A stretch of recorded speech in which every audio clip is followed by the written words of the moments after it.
चलिए, तो हम लोग पुनः एक लंबा टॉपिक लेकर आपके सामने मैं प्रस्तुत हूँ, क्योंकि बहुत दिन से था कि कोई एक ऐसा टॉपिक किया जाए जो सभी के एग्ज़ाम्स के लिए सर्वसुलभ हो और जिसमें समझने की भी थोड़ी सी क्षमता हो, आधारभूत बेसिक टॉपिक हो और सभी एग्ज़ाम्स में वो आने वाला हो।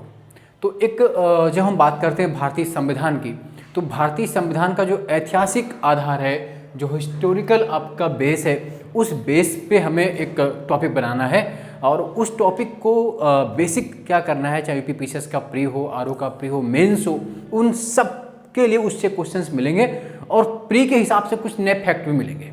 चाहे वो आपका उत्तर प्रदेश दरोगा भर्ती हो, यूपीएसआई हो, उसमें जो संविधान का पोर्शन आप जानते हैं बहुत ज़्यादा है, तो उन बच्चों को टॉपिक विशेष रूप से देखना है, पीसीएस वालों को भी देखना है। इसके अलावा अन्य जो भर्ती, जितनी भी भर्ती भारत में हो सकती हैं, उन सभी एग्जाम्स में यहाँ से क्वेश्चंस बनते ही बनते हैं। और इस टॉपिक को हम 1773 से लेकर के 1947 तक, 1773 से 1947 को सिर्फ एक ही टॉपिक में समाप्त करने का प्रयास करेंगे।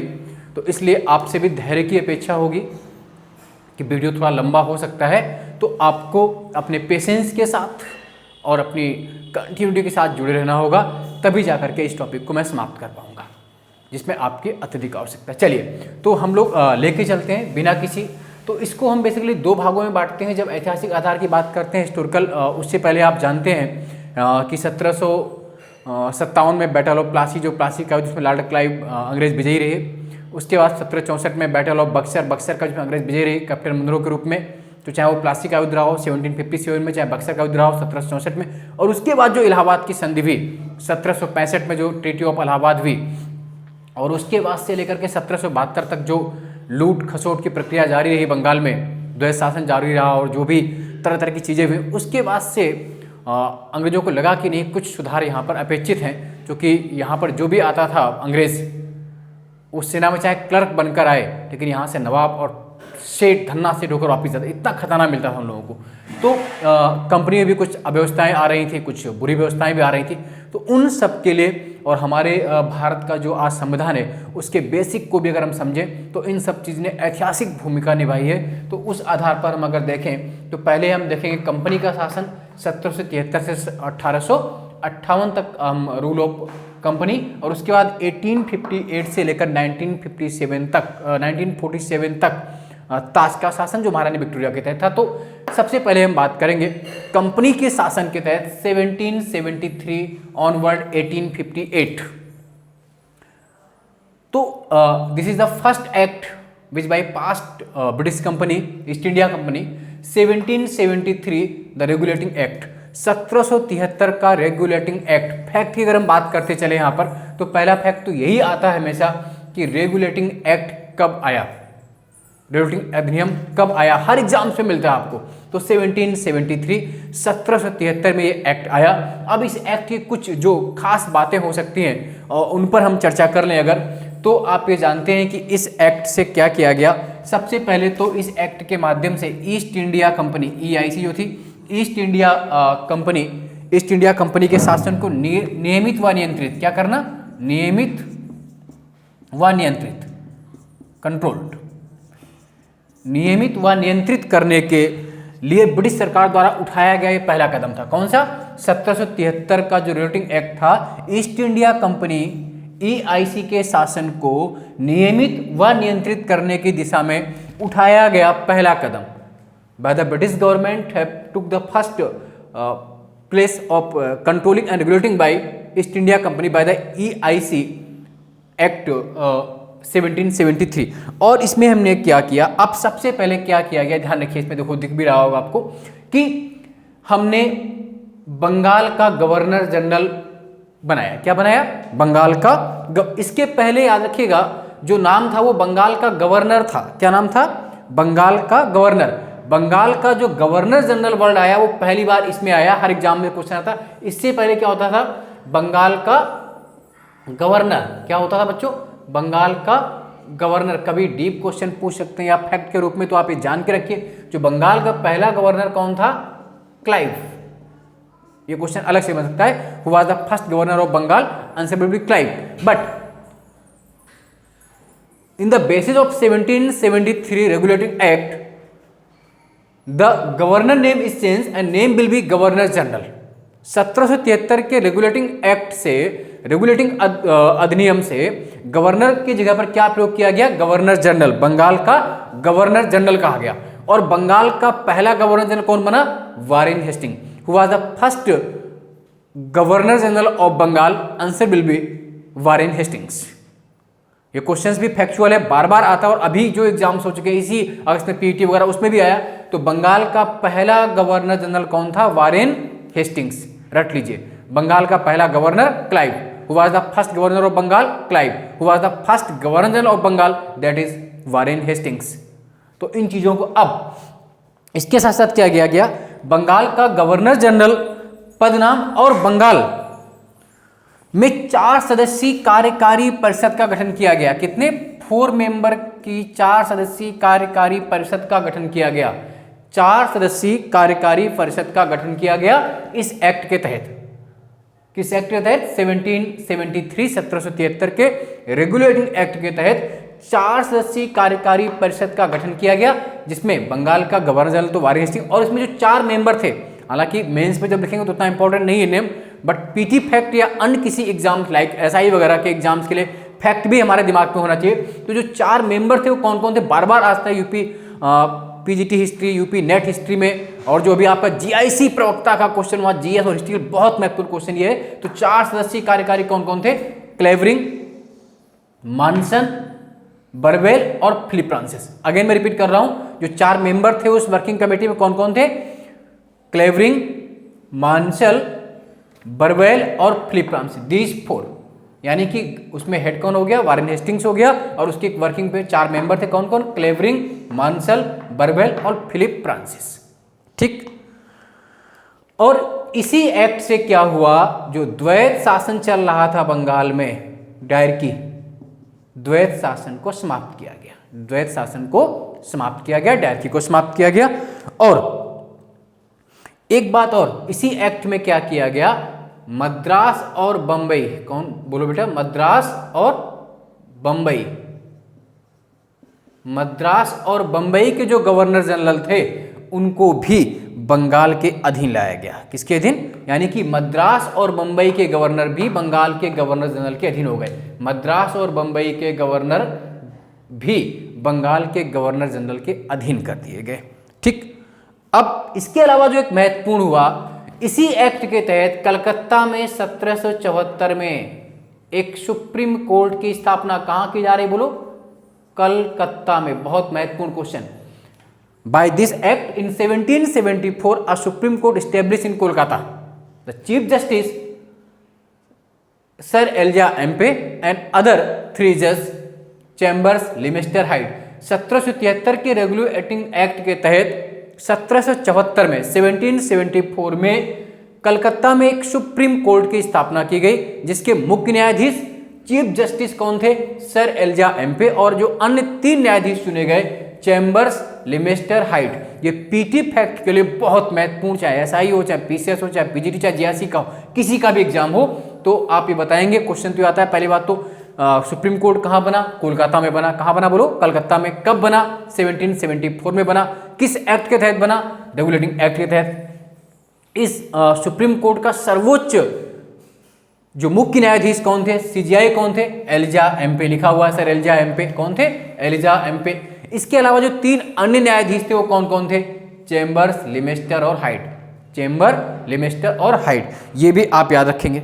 इसके अलावा क्योंकि इसके पहले कंपनी के कर्मचारियों ने बहुत बड़ी मात्रा में 1773 के रेगुलेटिंग एक्ट आने के पहले बड़ी मात्रा में भारत से व्यक्तिगत और सामूहिक रूप से लूट मचाई थी। तो इसलिए क्या किया गया? कंपनी कर्मचारियों के निजी व्यापार पर रोक लगा दी गई। निजी व्यापार और भारतीयों को उपहार व रिश्वत लेना प्रतिबंध। मतलब क्या हुआ कि जो निजी उनका व्यापार था कर्मचारियों का, उस पर रोक लगा दी गई, तथा भारतीयों से उपहार व रिश्वत लेने पर भी बैन लगा दिया गया। और court of director COD, court of directors द्वारा कंपनी पर नियंत्रण लगा दिया। किसके द्वारा? कोर्ट ऑफ डायरेक्टर्स द्वारा कंपनी पर नियंत्रण लगा दिया गया। राजस्व, नागरिक व सैन्य, राजस्व, नागरिक व सैन्य मामलों की जानकारी ब्रिटिश सरकार को देना आवश्यक कर दिया गया। मतलब कोर्ट ऑफ डायरेक्टर्स द्वारा कंपनी के शासन पर नियंत्रण लगाया गया, साथ ही साथ राजस्व, रेवेन्यू, आर्मी और सिविल, राजस्व, नागरिक और सैन्य मामलों की सभी जानकारी ब्रिटिश सरकार को देना आवश्यक कर दिया गया।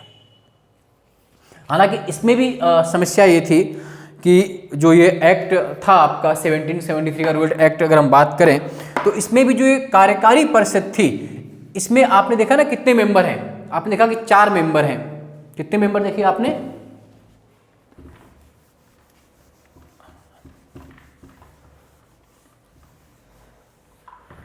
4 मेंबर हैं और एक गवर्नर जनरल है, तो एक आपका मेन। तो इन किसी भी कार्य को पारित होने के लिए कम से कम 2 तो मेंबर चाहिए ही चाहिए थे, तभी तो पास हो पाएगा। 2 और 1 3, नहीं तो पास नहीं होगा। तो यानी कि इसमें भी जो गवर्नर जनरल था उसको पूरी तरह फ्री हैंड नहीं रखा गया, उसके पावर पर कंट्रोलिंग की गई, अगर हम ये देखें तो।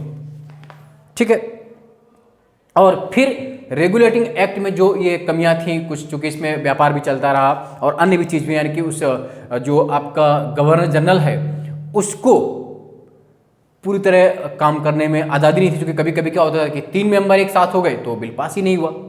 तो इस तरह इस एक्ट की कमियां दूर करने के लिए, इस एक्ट की कमियां दूर करने के लिए 1781 में एक एक्ट पास किया गया जिसे कहते हैं एक्ट ऑफ सेटलमेंट।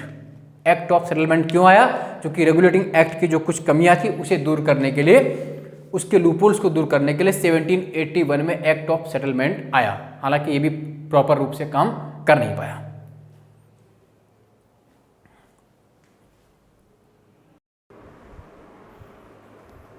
चलिए, तो अब जो एक्ट ऑफ सेटलमेंट हो गया, उसके बाद जो वास्तव में हमारा एक एक्ट आता है जो महत्वपूर्ण एक्ट है, अगर उसकी हम बात करें तो वो एक्ट है आपका 1784 का Pitt's India act. Pitt's India act 1784। ये क्वेश्चंस भी आता है कि पिट्स इंडिया एक्ट कब आया, तो 1784 में आया। 1784 में पिट्स इंडिया एक्ट आया। और पिट्स इंडिया एक्ट को पिट्स एक्ट क्यों कहते हैं, ये भी पूछ सकते हैं, कभी डीप क्वेश्चन आज तक नहीं पूछा है। तो प्रधानमंत्री उस वक्त जो तत्कालीन प्रधानमंत्री थे इंग्लैंड के, विलियम पिट्स के नाम पर इसे पिट्स एक्ट कहते हैं। याद रखिए किसके नाम पर? तत्कालीन जो पीएम थे, वहां के प्रधानमंत्री थे, कहाँ के? इंग्लैंड के। बोलो कहाँ के? इंग्लैंड के पीएम विलियम पिट। तो विलियम पिट्स के नाम पर इस एक्ट का नाम क्या पड़ा? विलियम पिट्स के नाम पर इसके एक्ट को पिट्स एक्ट बोलते हैं। और इसने क्या किया, इसने पहली बार कंपनी अधीन क्षेत्र को, जो अभी तक कंपनी था ईस्ट इंडिया, कंपनी अधीन जो क्षेत्र था उस क्षेत्र को ब्रिटिश अधिकृत क्षेत्र कहा। क्या कहा? ब्रिटिश अधिकृत। इस एक्ट में कंपनी अधीन क्षेत्र को ब्रिटिश अधिकृत क्षेत्र कहा गया। और ब्रिटिश सरकार को भारत में कंपनी के कार्यों व प्रशासन पर पूर्ण नियंत्रण प्रदान किया। बहुत महत्वपूर्ण लाइन सुनिए ध्यान से। ब्रिटिश सरकार को भारत में कंपनी के कार्यों व प्रशासन पर पूर्ण नियंत्रण, fully control of the working of company and administration, उसे कार्यों पर व प्रशासन पर, किसको? ब्रिटिश गवर्नमेंट को। ठीक। और गवर्नर जनरल की परिषद की संख्या जो 4 थी पहले, कितनी थी? 4 से घटाकर कितनी कर दी गई? 4 से घटाकर 3 कर दी गई, ताकि आसानी हो काम करने में। पहले 4 थे, एक वो था, तो 4 में कम से कम उसको 2 थे, अब 3 हो गए, तो अब कम से कम 2 या 1, तो मतलब 4 से घटा करके कितनी कर दी गई? 3 कर दी गई। परिषद की संख्या 4 से घटाकर कितनी कर दी गई? 3 कर दी गई। और क्या इंपॉर्टेंट चीजें इसमें आई? कंपनी के राजनीतिक व वाणिज्यिक कार्यों को अलग कर दिया गया। पॉलिटिकल एंड कॉमर्शियल वर्क, राजनीतिक व वाणिज्यिक कार्यों को अलग किया गया। और इसके अलावा, चूंकि इससे पहले आपने देखा ना द्वैत शासन का अंत हुआ था, और पुनः इससे आपका द्वैत शासन व्यवस्था का शुभारंभ कर दिया गया।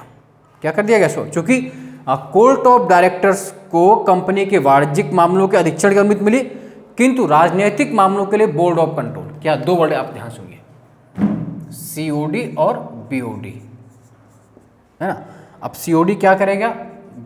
व्यापारिक मामले और राजनीतिक मामले,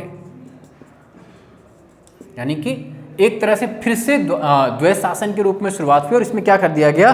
द्वैत शासन में शुरुआत में क्या हो गया, जो कोर्ट ऑफ डायरेक्टर्स बनाया गया, कोर्ट ऑफ डायरेक्टर्स सीओडी, वो कंपनी के व्यापारिक मामलों का प्रधान हो गया, उसकी रिपोर्ट करेगा, उसका अधीक्षण करेगा।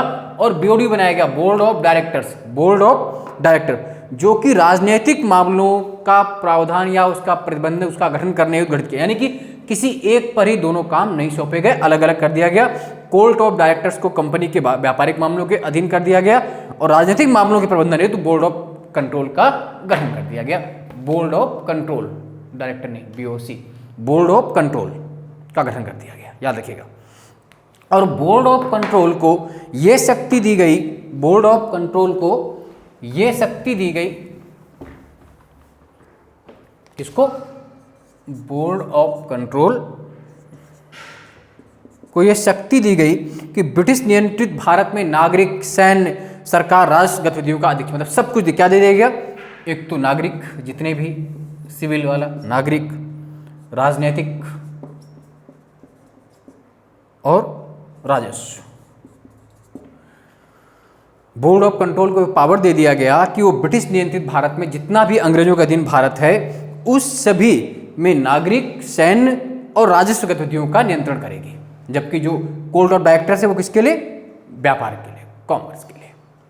ठीक, अब इससे एक और बात अगर समझे तो इसी जब एक्ट कब आया? 1784 में एक्ट आया। तो इस एक्ट से नाखुश था वारेन हेस्टिंग्स, फिर भी जो गवर्नर था, तो उसने 1785 में रिजाइन कर दिया। किसने? वारेन हेस्टिंग्स ने। वारेन हेस्टिंग्स ने 1785 में क्या कर दिया? बोलो, रिजाइन कर दिया। क्या कर दिया? रिजाइन कर दिया। 1785 में रिजाइन कर दिया उसने, और रिजाइन करके वो इंग्लैंड चला गया। मतलब कभी क्वेश्चन आ सकता है कि किस गवर्नर जनरल ने किस एक्ट के तहत रिजाइन किया? तो 1784 पिट्स इंडिया एक्ट के पास होने के बाद 1785 में 1785 में तत्कालीन गवर्नर, जो बंगाल का गवर्नर जनरल था, वारेन हेस्टिंग्स से रिजाइन कर दिया, इस्तीफा दे दिया और इंग्लैंड चला गया। और वहाँ पर संसद में, पार्लियामेंट में एक मंत्री थे बर्क। कौन थे? बर्क, जिन्होंने वारेन हेस्टिंग्स पर महाभियोग चलाया। महाभियोग, इम्पीचमेंट, ये क्वेश्चन अलग से बनता है। एकमात्र ऐसी घटना थी जब किसी गवर्नर जनरल पर महाभियोग चलाया गया। वारेन हेस्टिंग्स पर महाभियोग, इम्पीचमेंट चलाया, किस मंत्री के द्वारा? बर्क के द्वारा। ये फैक्ट है, लेकिन किसी भी एग्जाम से डीपली फैक्ट का काम करेंगे। बर्क ने महाभियोग चलाया, हालांकि महाभियोग पास नहीं हो पाया और वारेन हेस्टिंग्स उससे बरी हो गया था। ये थोड़ा सा अलग से एक हल्की सी जानकारी थी, ताकि हम उन सब चीज़ों को भी कर पाए। ठीक है,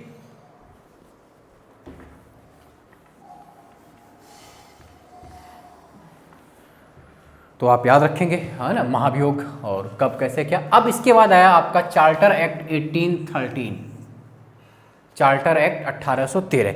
अब इस एक्ट की अगर हम बात करें तो एक तो क्या किया गया? व्यापार को, जो व्यापार था वो कंपनी से छीन करके सभी ब्रिटिशों के लिए, सभी अंग्रेज व्यापारियों के लिए खोल दिया गया। सभी ब्रिटिश व्यापारियों के लिए। मतलब अभी तक क्या था? ईस्ट इंडिया कंपनी का था उस पर अधिकार, एकाधिकार, लेकिन अब सभी ब्रिटिश व्यापार करने को स्वतंत्र हो गए। यानी कि ईस्ट इंडिया कंपनी, EIC का जो एकाधिकार था वो छीन करके सभी ब्रिटिशों को भारत से व्यापार करने की अनुमति दे दी गई, सभी ब्रिटिशों को। हालांकि कंपनी का चाय का व्यापार चलता रहा था, है ना, जो चीन से चाय का व्यापार था, कहाँ से? चीन से चाय का, उसको छोड़ करके बाकी सभी पर, सभी ब्रिटिशों को, सभी ब्रिटिश व्यक्तियों को भारत से व्यापार करने की स्वतंत्रता दे दी गई। साथ ही इसमें क्या हुआ कि जो ईसाई मिशनरीज थे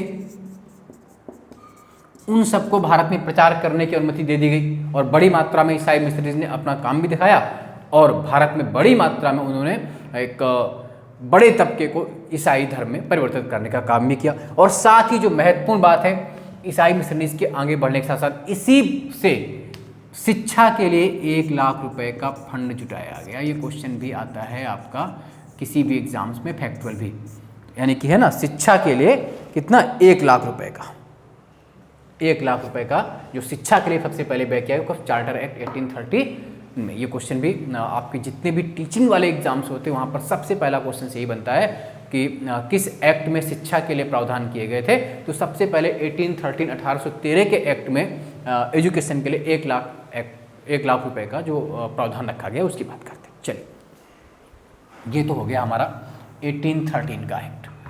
अब आते हैं 1833 का चार्टर एक्ट। 1833 का चार्टर एक्ट भी महत्वपूर्ण है और इसी को सेंट हेलेना एक्ट भी कहते हैं। एक नया फैक्ट भी याद रखिए, सेंट हेलेना एक्ट कभी पूछ सकते हैं डीप कि किस एक्ट को सेंट हेलेना एक्ट कहते हैं, तो चार्टर एक्ट 1833 को हम सेंट हेलेना एक्ट कहते हैं। अब इससे सबसे बड़ा परिवर्तन क्या आया, पहली बार तो ये हुआ कि भारत का गवर्नर, जो बंगाल का गवर्नर जनरल था, जो बंगाल का गवर्नर जनरल था उसे भारत का गवर्नर जनरल कर दिया गया, उसे भारत का।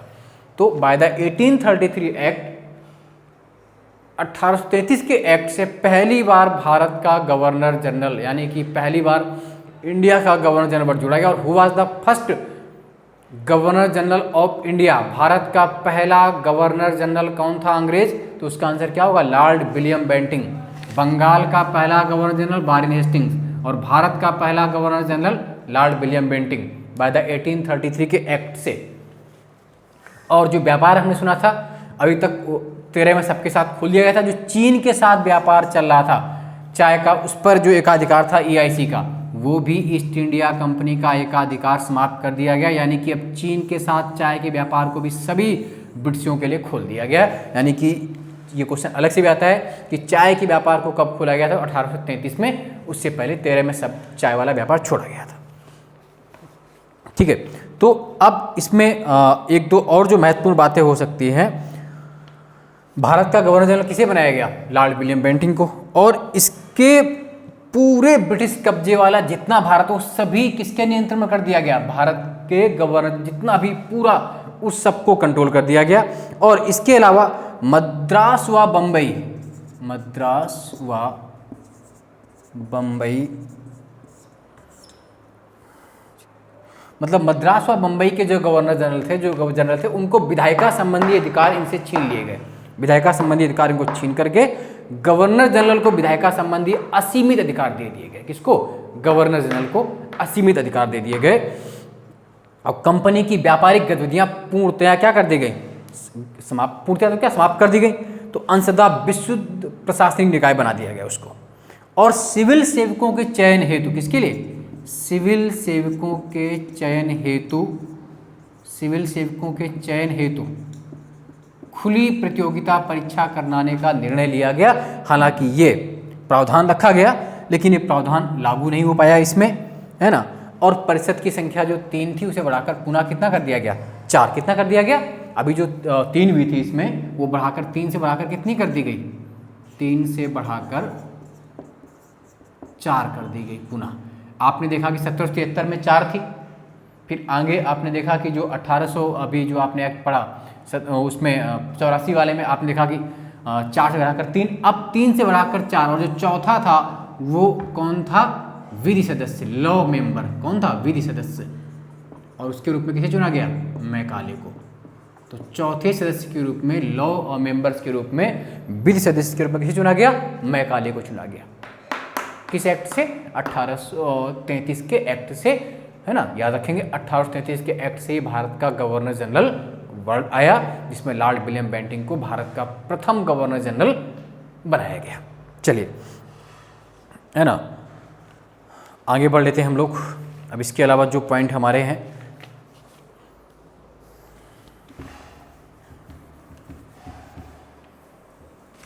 अब आया 1853 का चार्टर एक्ट। 1853 का जो चार्टर एक्ट है वो महत्वपूर्ण है। सर्वप्रथम क्या किया गया इसमें, गवर्नर जनरल व विधायी प्रशासनिक कार्यों को अलग कर दिया गया। मतलब गवर्नर जनरल के पास जो 2 वर्ग थे, कौन कौन, गवर्नर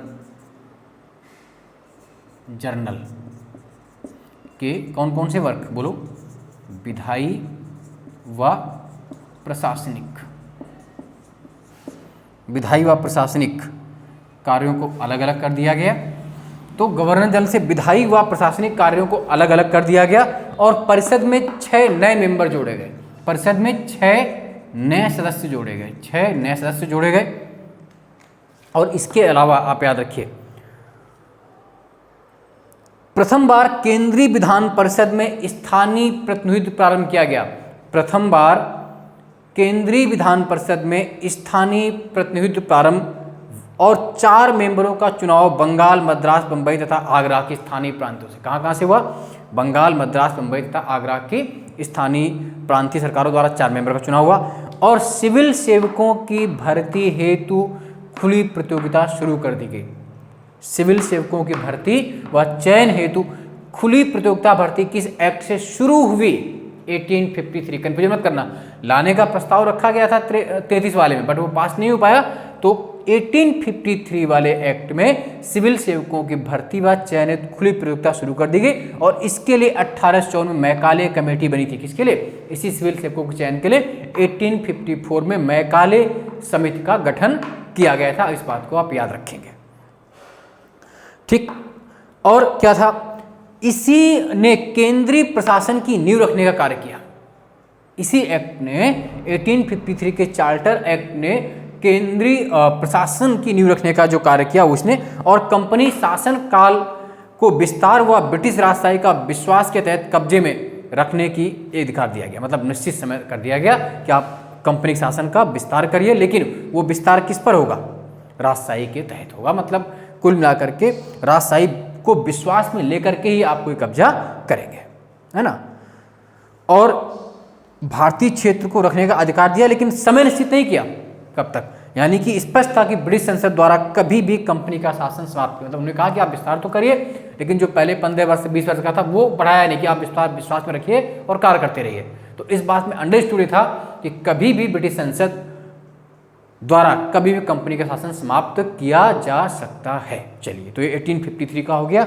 अब आगे बढ़ लेते हैं।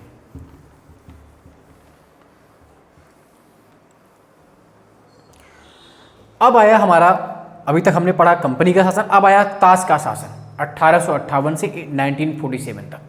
रूल ऑफ क्राउन जिसे बोलते हैं, रूल ऑफ क्राउन, ताज का शासन। ताज का मतलब ताजमहल नहीं, ताज का शासन 1858 ऑनवर्ड 1947। अब इसमें जो सबसे पहले, चूंकि इसके बीच में आप जानते हैं कि 1857 का वार हुआ, तो उसके बाद भारत शासन अधिनियम 1858 आया। कौन सा आया? Indian government act 1858। भारत शासन जो अधिनियम आया, भारत शासन अधिनियम 1858 आया। और जो फैक्चुअल क्वेश्चन है कि एक्ट सबसे पहले कब पढ़कर कहाँ सुनाया गया, तो 1 नवंबर 1858 में लॉर्ड कैनिंग ने, किसने? लॉर्ड कैनिंग ने, कहाँ पर? इलाहाबाद, जिसे अब प्रयागराज कहते हैं। ये क्वेश्चन फैक्चुअल बनता है कि 1858 का जो एक्ट था उसको पढ़कर कहाँ सुनाया गया, तो इलाहाबाद में रखा गया, इलाहाबाद में सुनाया गया 1 नवंबर 1858। और किसके द्वारा? Lord Canning. और सबसे बड़ी बात इसमें क्या हुआ कि इस एक्ट के तहत जो गवर्नर जनरल था, जो गवर्नर जनरल था, उस पद नाम को समाप्त करके उसके स्थान पर क्या कहा गया? उसे वायसराय। क्या कहा गया? वायसराय। और प्रथम वायसराय कौन बने? Lord Canning. Who was the first viceroy of India? Answer will B Lord Canning. Lord Canning इसके पहले गवर्नर जनरल थे और बाद में वायसराय हो गए।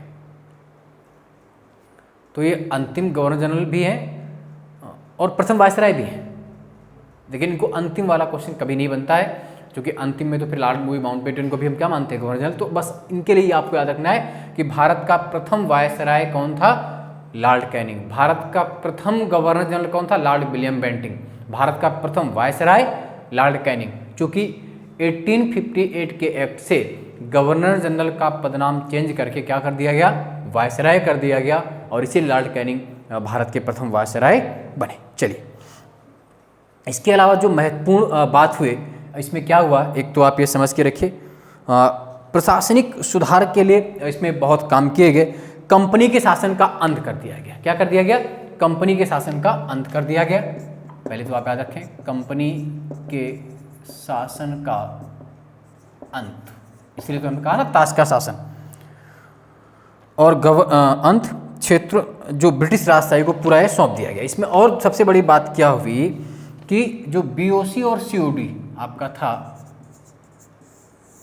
और आपने पढ़ा एक सीओडी, ये जो भी थे आपके ब्रिटिश ऑफ, है ना, वो दोनों को क्या कर दिया हमने? Board of control and court of directors, board of control and court of director, इन दोनों को समाप्त कर दिया।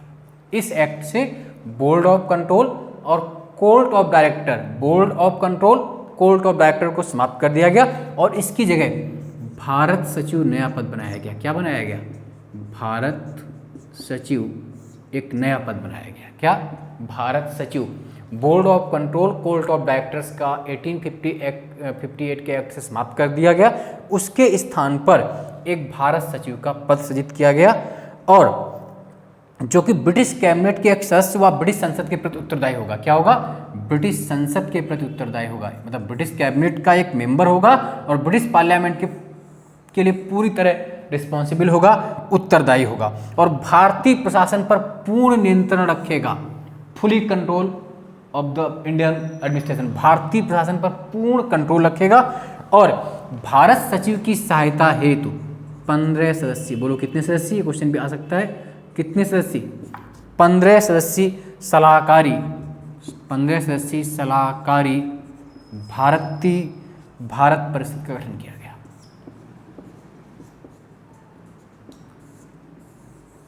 भारत सचिव की सहायता हेतु 15 सदस्यीय सलाहकारी भारत परिषद गठन, मतलब इस बात की आप समझ रहे हैं ना कि इस एक्ट से क्या हुआ, board of control court of directors समाप्त कर दिया गया। उसके स्थान पर भारत सचिव बनाया गया, एक पद बनाया गया, भारत सचिव पद बनाया गया जो कि ब्रिटिश संसद का मेंबर था और ब्रिटिश संसद के प्रति जवाबदेह भी था और उसकी सहायता हेतु 15 सदस्यीय सलाहकारी एक भारत परिषद का गठन किया गया और भारत सचिव को पूरी तरह भारत पर शासन करने का, मतलब कंपनी के शासन को समाप्त करके इसके ऊपर पूरा कर दिया गया और एक निगमित निकाय बनाया गया जिसे, है ना, ईस्ट इंडिया व इंग्लैंड में मुकदमा करने का अधिकार था और इस पर भी मुकदमा कर सकते थे।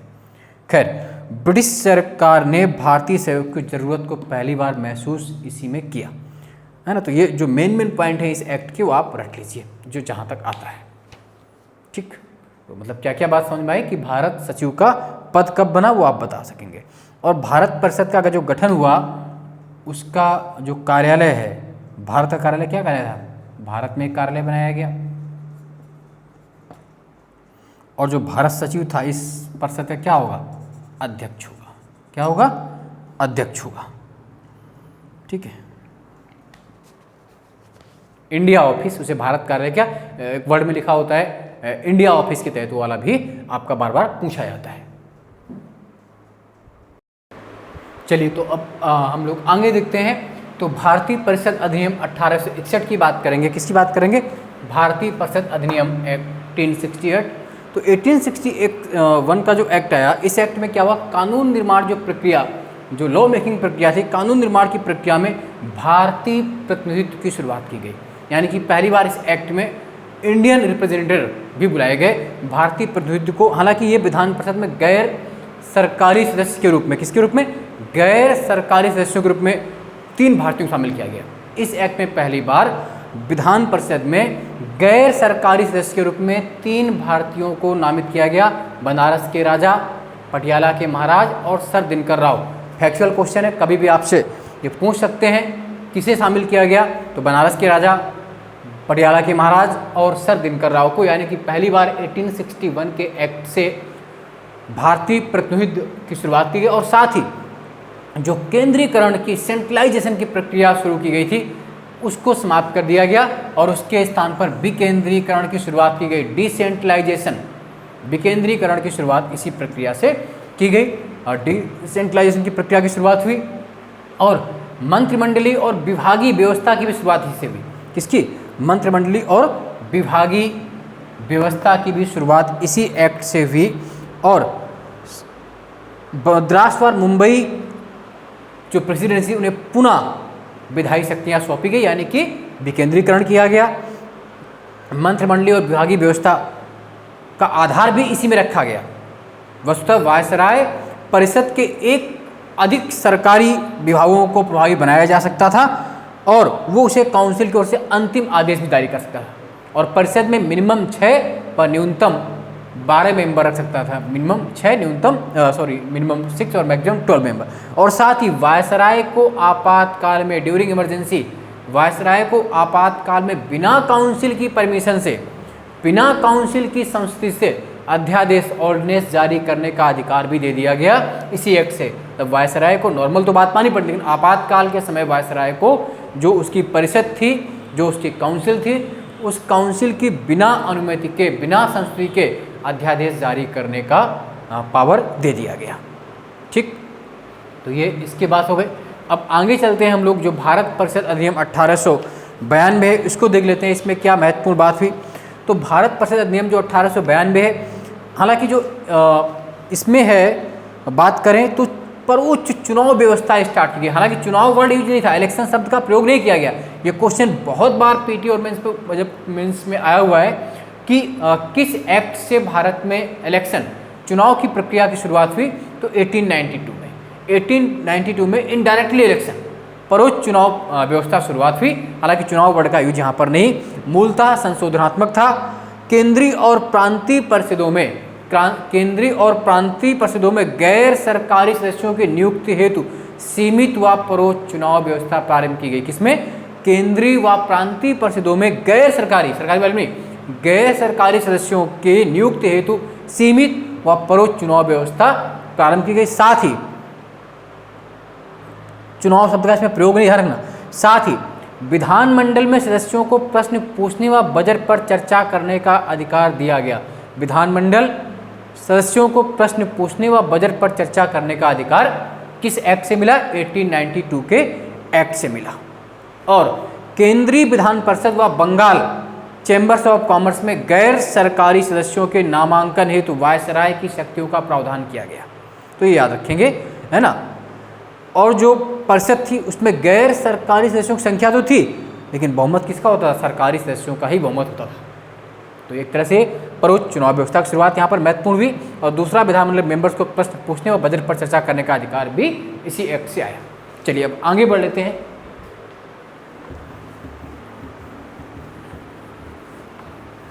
अब जो हम लोग बात करेंगे वो एक महत्वपूर्ण एक्ट की बात करेंगे, 1909 का एक्ट। 1909 के एक्ट की जब हम बात कर रहे हैं तो आप सब ये जानते हैं कि 1909 के एक्ट को एक और नाम हम क्या कहते हैं? बोलो। इसी को हम मार्ले मिंटो एक्ट भी कहते हैं। मार्ले मिंटो एक्ट भी कहते हैं। क्या कहते हैं? बोलो। मार्ले मिंटो एक्ट भी कहते हैं। 1909 का जो भारत शासन अधिनियम है, भारत परिषद अधिनियम है, उसको मार्ले मिंटो एक्ट भी कहते हैं। क्योंकि मार्ले उस वक्त क्या थे? बोलो क्या थे? भारत सचिव थे। क्या थे? भारत सचिव थे। और मिंटो उस वक्त क्या थे? बोलो। वायसराय थे। वायसराय। पहली बात तो ये भी अलग से क्वेश्चन आता है कि मार्ले मिंटो एक्ट कब आया? तो 1909 में आया। कब आया? 1909 में। और कभी कभी पूछा है कि मार्लो मिंटो एक्ट में कौन वायसराय था उस वक्त? तो मिंटो उस वक्त वायसराय थे और मार्ले क्या थे? भारत सचिव थे, है ना। इसी एक्ट के लिए तो कहा था कि हमने नाक की फसल बोई है जिसका जहर भीषण होगा, और वास्तव में जहर भीषण हुआ। देखा जाए तो यही एक्ट है जो पाकिस्तान के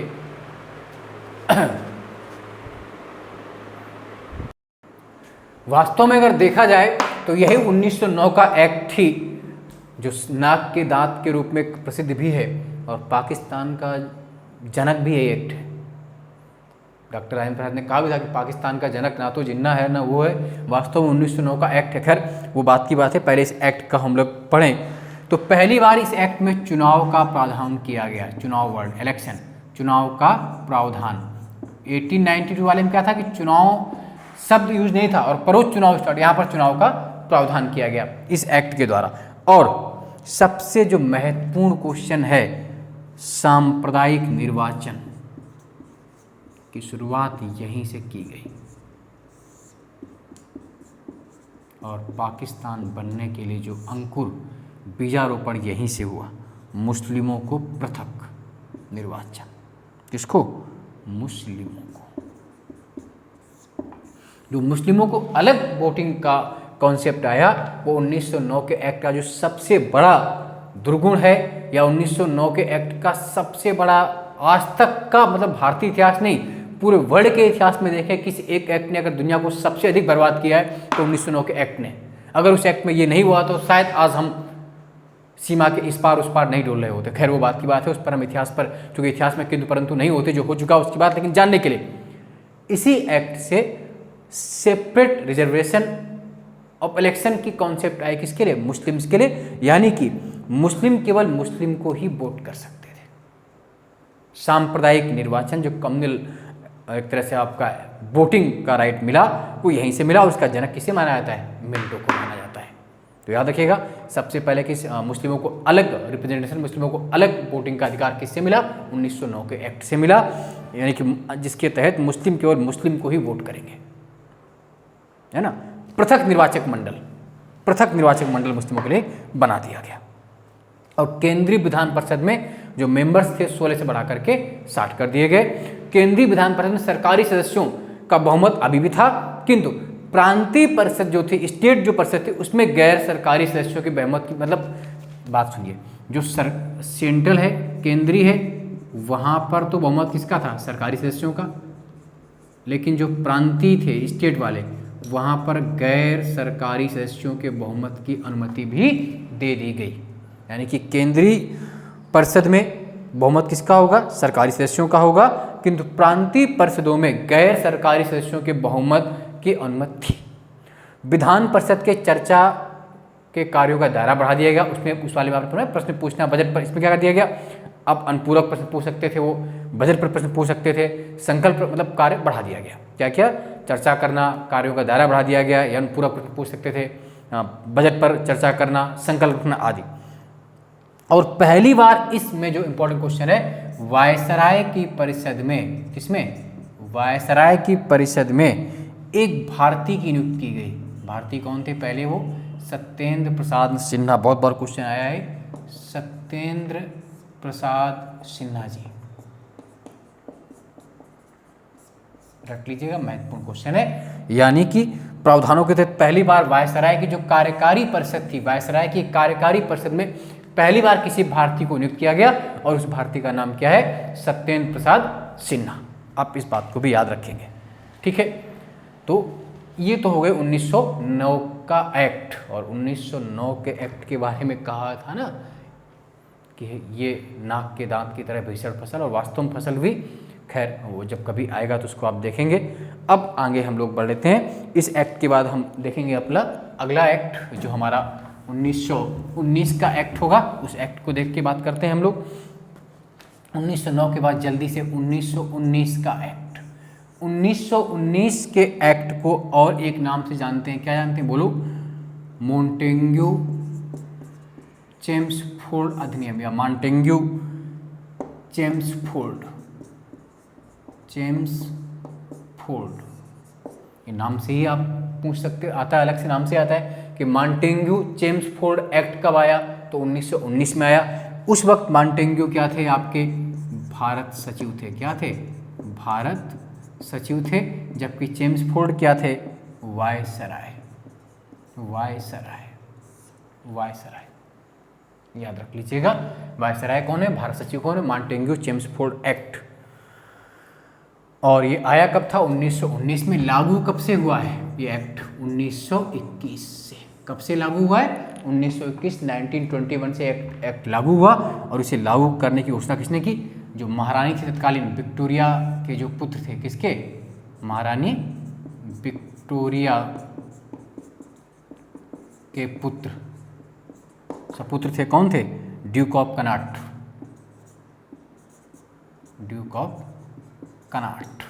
कभी दिल्ली जाइए ना तो आप कनाट को समझ पाएंगे, कनाट प्लेस, वो यही कनाट है ना। आज भी हम बहुत कुछ चीज़ें ब्रिटिश की ही होते हैं। ड्यूक ऑफ कनाट महारानी विक्टोरिया के पुत्र, तो उन्होंने इस एक्ट को 1921 से लागू किया। और कनाट के नाम पे अगर आप जाना चाहें, दिल्ली में कनाट प्लेस इतना बड़ा मार्केट है। अब जो महत्वपूर्ण क्वेश्चन सबसे पहला बनता है, टिक कर लेना इसको, मैं पहले टिक कर दे रहा हूँ। प्रांतों में पहली बार उत्तरदायी सरकार की स्थापना की गई। प्रांतों में पहली बार उत्तरदायी सरकार की स्थापना। प्रांतों में पहली बार उत्तरदायी सरकार की स्थापना का शुभारंभ किया गया, है ना। वस्तुतः क्या था कि जो केंद्रीय और प्रांतीय विधान परिषद थी, उनको अपनी सूचियों के विषय के आधार पर विधान बनाने का अधिकार दे दिया गया। मतलब केंद्रीय केंद्र में और प्रांतीय कार्यपालिका को दो भागों में बांट दिया गया। किसमें? पार्षद व मंत्रीगण में। तथा प्रांतीय विषयों बंटवारा दो भागों में कर दिया गया। प्रांतीय विषयों बंटवारा भी कितने भाग में कर दिया गया? दो भागों में, एक आरक्षित और एक हस्तांतरित। पहला क्या था? हस्तांतरित, ट्रांसफरेबल, और दूसरा क्या कर दिया गया? संरक्षित विषय। तो जो हस्तांतरित विषय थे वो मंत्रिमंडल के जिम्मे थे। किसके जिम्मे थे? मंत्रिमंडल के जिम्मे, जो व्यवस्थापका अपने बहुमत से चुने जाते थे, वह कार्यपाल के पद, मतलब जो हस्तांतरित विषय थे उसमें मंत्रिमंडल के जिम्मे जो भी व्यवस्थापका के निर्वाचन बहुमत से चुने जाते थे, वह व्यवस्थापका के प्रति जिम्मे उत्तरदायी थे, जिम्मेदार थे एक तरह से। और संरक्षित विषय क्या थे? कार्यपालिका के पार्षदों के द्वारा, जो गवर्नर के प्रति उत्तरदायी थे। किसके प्रति? गवर्नर के। और इसी व्यवस्था को हम क्या कहते हैं? द्वैध शासन, डायरकी, द्वैध शासन। क्वेश्चन बार बार आता है कि किस एक्ट से प्रांतों में द्वैध शासन की स्थापना की गई? बोलो क्या आंसर होगा? 1919 का एक्ट। ये क्वेश्चन अभी उत्तराखंड में आ चुका है। किस एक्ट से प्रांतों में द्वैध शासन की स्थापना की गई? तो 1919 का एक्ट, मॉन्टेग्यू चेम्सफोर्ड का एक्ट आपने देखा ना, क्योंकि इसमें दो तरह के विषय, हस्तांतरित व संरक्षित।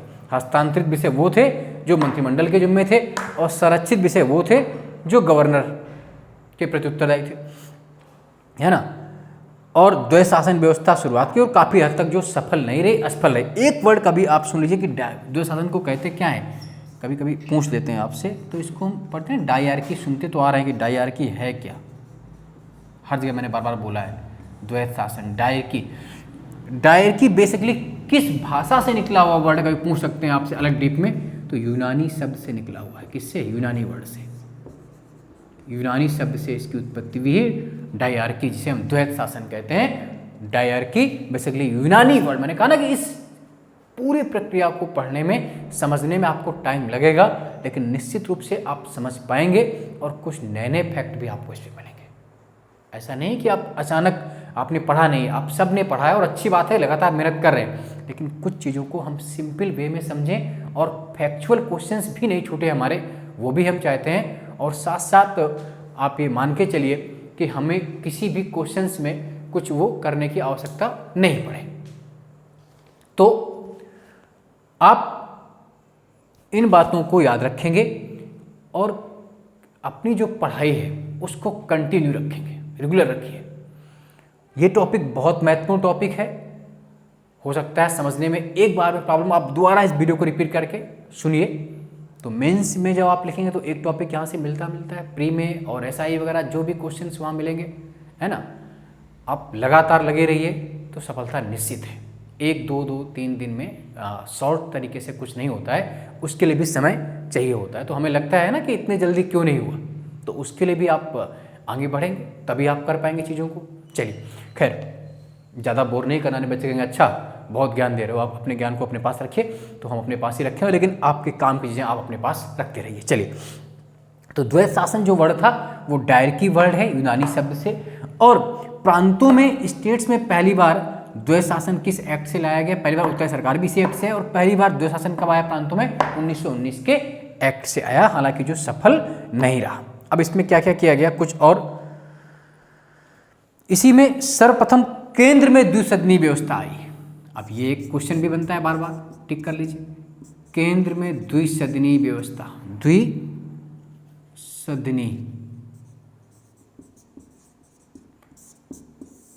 किस एक्ट से केंद्र में द्विसदनी व्यवस्था लाई गई? तो 1919 का एक्ट। और प्रत्यक्ष निर्वाचन व्यवस्था आरंभ, प्रत्यक्ष निर्वाचन व्यवस्था भी इसी से आरंभ हुई। और केंद्रीय विधान परिषद की जगह द्विसदनात्मक विधानमंडल की स्थापना की गई। राज्य परिषद में जो राज्य परिषद थी उसमें 26 मेंबर गवर्नर जनरल द्वारा मनोनीत होते थे और 34 निर्वाचित। 26 क्या हो गए? मनोनीत हो गए, और 34 क्या? निर्वाचित हो गए। कहां पर? राज्य परिषद में 26 मनोनीत और 34 निर्वाचित। इस बात को भी आप याद रखेंगे।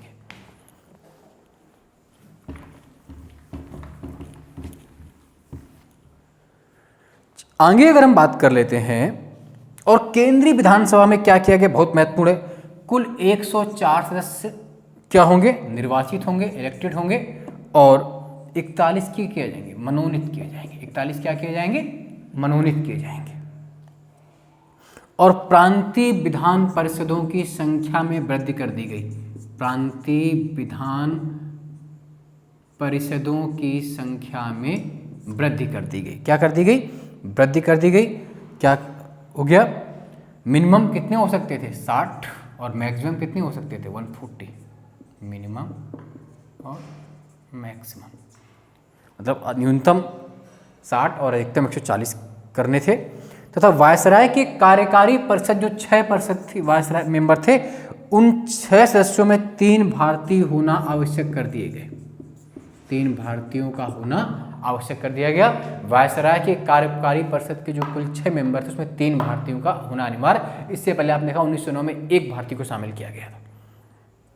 और जो सांप्रदायिक विविधता की शुरुआत हुई थी, सांप्रदायिक निर्वाचन जो 1909 के एक्ट से मुस्लिमों को सिर्फ दिया गया था, उस सांप्रदायिक आधार के फलक को व्यापक कर दिया गया, विस्तृत कर दिया गया, बढ़ा दिया गया। अब सिर्फ मुस्लिमों के अलावा, मुस्लिम को तो रखा ही गया, सिखों को, भारतीय ईसाइयों को, आंग्ल भारतीयों को, यूरोपियों के लिए पृथक निर्वाचन व्यवस्थाएं, यानी कि 1909 के एक्ट से जो फूट डालो राज करो था, उस फूट डालो राज करो के कॉन्सेप्ट को और बढ़ावा दिया गया, ताकि भारत में रहने के लिए अंग्रेज यहाँ पर बने रहें और आपस में भारतीयों को इस तरह लड़ाया जाए कि वो कभी भी हमको भारत से बाहर जाने ना दे। वास्तव में ये कहीं ना कहीं आज तक उनका षड्यंत्र सफल है। सिखों को, भारतीय ईसाइयों को, आंग्ल भारतीयों को, यूरोपियों, सबके लिए सेपरेट पृथक निर्वाचन मंडल की व्यवस्था, उस सिद्धांत को विस्तार कर दिया गया। और संपत्ति कर, शिक्षा, वेल्थ, है ना, संपत्ति कर, शिक्षा आधार पर सीमित संख्या में लोगों को मताधिकार दिया गया। मताधिकार बहुत कम संख्या में, वो भी किसके आधार पर? संपत्ति के आधार पर, शिक्षा के आधार पर। संपत्ति टैक्स देते थे जो कर, व शिक्षा, प्रॉपर्टी यानी कि वेल्थ, टैक्स, एजुकेशन, संपत्ति, कर व शिक्षा के आधार पर सीमित संख्या में लोगों को वोट डालने का अधिकार, मताधिकार भी दिया गया। यानी कि यूनिवर्सल वोटिंग नहीं था जो आज है, सब कोई भी अमीर गरीब सब वोट कर सकते हैं। उस वक्त कुछ एक पैमाना बना दिया गया कि इतने से अधिक पैसे वाले, इतने अधिक टैक्स देने वाले और इतने पढ़े लिखे ही वोट डाल सकते हैं, यानी कि सबको उस काबिल माना ही नहीं गया। और लंदन में भारत के उच्चायुक्त कार्यालय का सृजन किया गया। उच्चायुक्त जो एम्बेसडरी होती है, और भारत सचिव कुछ कार्यों को इसको स्थानांतरित कर दिया गया। ये बात आप भी याद रखेंगे। और लोक सेवा आयोग जिसके लिए आप तैयारी करते हैं बहुत से लोग आज, पब्लिक सर्विस कमीशन, लोक सेवा आयोग, लोक सेवा आयोग का गठन किया गया, मतलब गठन के प्रस्ताव को मंजूरी दी गई। और इसीलिए 1926 में फिर ली कमीशन आता है। कौन सा? ली कमीशन, है ना। लोक सेवा आयोग का गठन किया गया, मतलब गठन करने का प्रस्ताव लाया गया। अंततः 1926 में सिविल सेवकों की भर्ती हेतु केंद्रीय लोक सेवा आयोग का गठन किया गया और ली कमीशन ने रखा इसमें। और पहली बार केंद्रीय बजट को राज्यों के बजट से अलग प्रस्तुत किया गया। केंद्रीय बजट को राज्यों के बजट से अलग, राज्यों के बजट से अलग, किससे? केंद्रीय बजट को अलग रखा गया और राज्यों के बजट को अलग रखा गया 1919 के एक्ट में, है ना।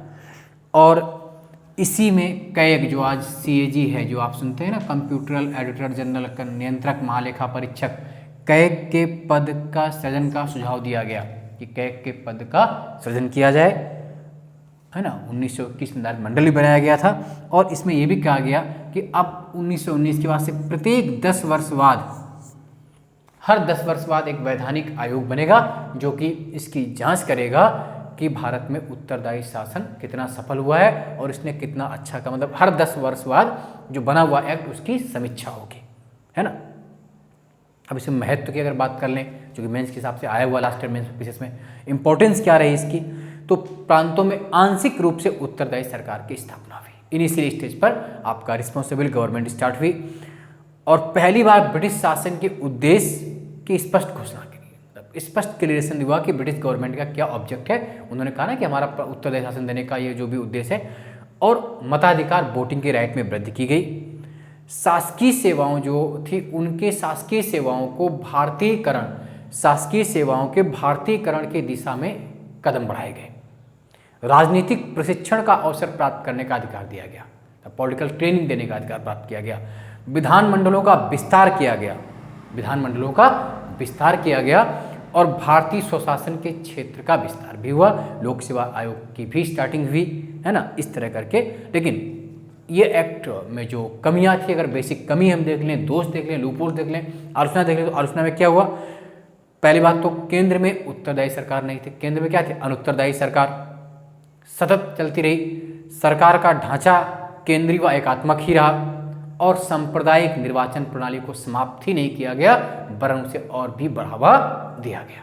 तो ये आप पूरा एक मेंस की तरह इस पर्पज को आप लिख पाएंगे, है ना। ये बार बार क्वेश्चन आता है तो आप इसको करने के लिए उपलब्ध रहेंगे। तो उसके आगे अगर हम बात करते हैं तो फिर आपने देखा कि हर 10 वर्ष बाद में इसकी सिफारिश थी कि 1919 में कहा गया था कि हर 10 वर्ष बाद हम इसकी समीक्षा करेंगे कि वास्तव में कितना बेहतर हुआ। तो इसीलिए 29 में आया था, लेकिन 1927 में ही इसकी समीक्षा के लिए साइमन आयोग नियुक्त कर दिया गया। साइमन कमीशन के बारे में आप सब जानते हैं कि जब इंडिया आया तो गो बैक के नारे लगाए गए थे, जो कि उसमें सभी मेंबर्स क्या थे, जो 7 से 80 मेंबर थे, वो 7 के 7 सब क्या थे? अंग्रेज थे, है ना। तो वो तो खैर आपने अलग से पढ़ा। साइमन कमीशन, गो बैक, 1928 जब इंडिया आया तो उसके वापस जाने के नारे लगाए गए। उसमें लाजपत राय जी शहीद भी हुए थे, है ना। गोविंद बल्लभ पंत नेहरू जी को लाठियाँ पड़ी थी। वो खैर एक बात की बात है, क्यों विरोध हुआ? क्योंकि आप जानते हैं कि वो आए तो थे भारत, और भारत की जानकारी लेना, बट उसमें एक भी इंडियन मेंबर नहीं। These are all Britishers. Suppose मान लीजिए हमें अभी किसी ज़िले में जाना है, कानपुर में तो मैं रहता हूँ, फरुखाबाद में या राजौरी, जहाँ भी मान लीजिए, इसके अलावा भी कहीं किसी मान लीजिए हमें जानकारी चाहिए केरल की। अब केरल जा करके हम केरल की जानकारी के लिए अपने साथ 10 बच्चे यूपी के ले जाएँ और उनसे पूछे केरल में क्या क्या होता है, तो क्या मतलब? जितनी जानकारी उनको उतनी तो मुझे भी है। तो हमें क्या करना होगा कि हम केरल के लोकल 5-6 बच्चे जाने या पकड़े वहाँ से जो अच्छे हों, जो हमें बता सकें वास्तव में वहाँ पर क्या होता है।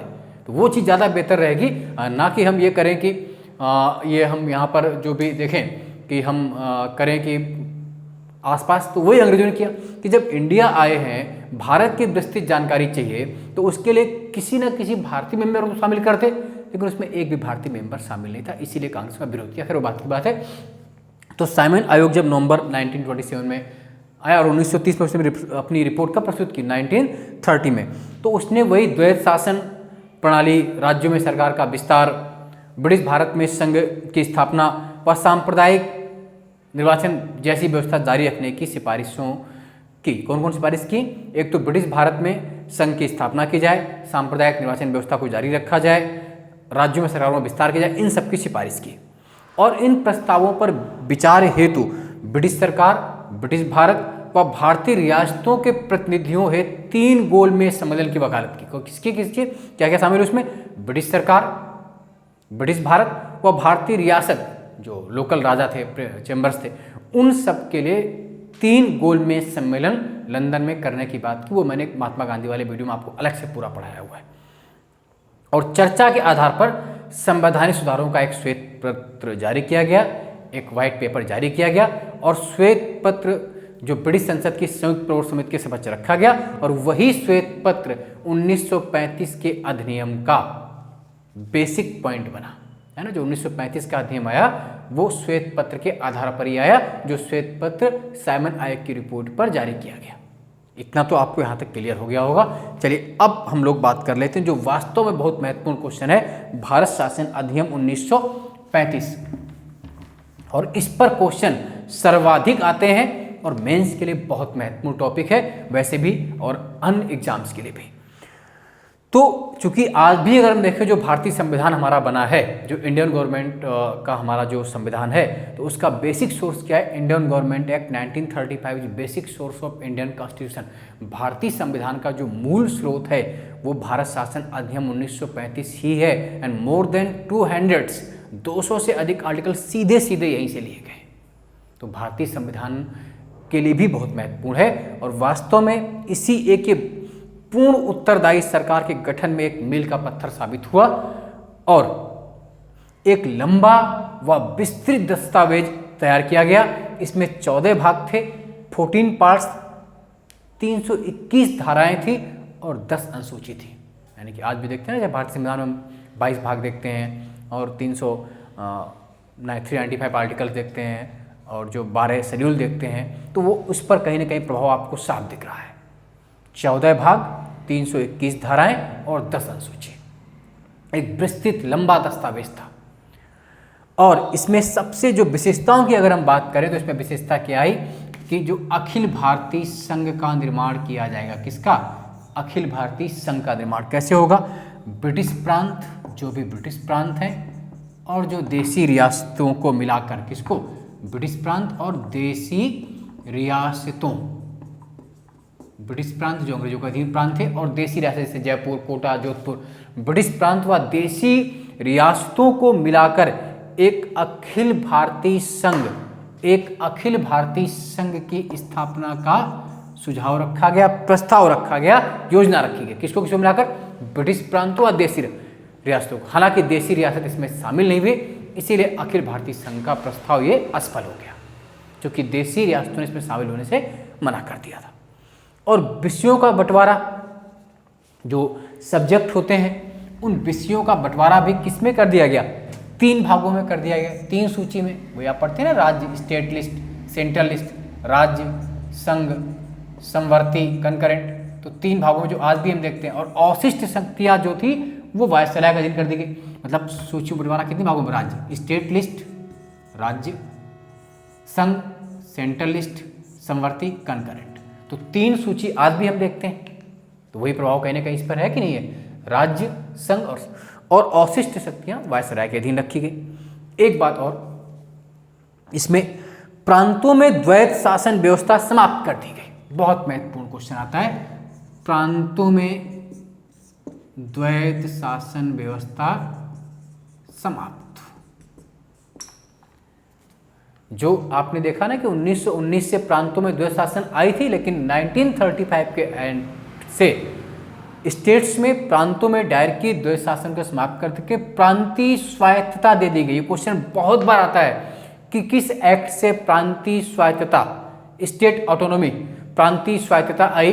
तो 1935 इंडियन गवर्नमेंट एक्ट 1935, भारत शासन अधिनियम 1935 से प्रांतीय स्वायत्तता लाई गई और केंद्र में द्वैत शासन प्रणाली की शुभारंभ और प्रांतों में द्वैत शासन समाप्त कर दिया गया। प्रांतों में द्वैत शासन व्यवस्था समाप्त कर दी गई, ध्यान रखना इस बात को। यानी कि जो गवर्नर होगा अब वो राज्य विधान परिषद हेतु उत्तरदायी मंत्रियों की सलाह पर काम करेगा। मतलब गवर्नर अब जो राज्य विधान परिषद के मंत्री थे, उत्तरदायी मंत्रियों की सलाह पर ही काम करेगा। और केंद्र में द्वैत शासन की स्थापना कर दी गई और संघीय विषयों का बंटवारा कर दिया गया। और 11 राज्यों में से 6 राज्यों में से द्विसदनीय व्यवस्था प्रारंभ कर दी गई। कितनी? द्विसदनीय। 6 राज्यों में। कभी कोई पूछ सकते हैं 6 राज्य कौन कौन थे?